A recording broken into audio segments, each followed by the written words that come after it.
Buongiorno e ben ritrovati con l'informazione flash di New Sicilia. Queste le notizie più importanti della mattina. In apertura un incidente mortale di queste ore nel Palermitano. Uno scontro nella zona di Prizzi tra un'auto e un camion ha causato una vittima. A perdere la vita sul colpo è stato l'automobilista.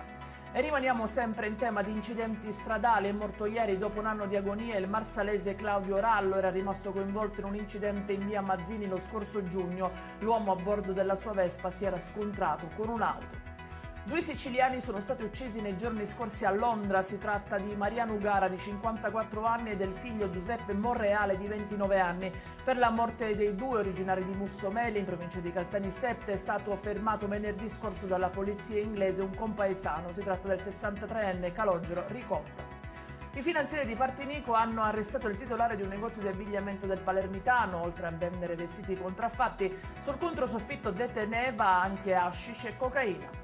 E in chiusura il giallo sull'incendio divampato nell'agenzia marittima del vice sindaco di Pozzallo Raffaele Monte. Sono ancora in corso le indagini dei carabinieri per risalire alle dinamiche e ai responsabili dell'accaduto.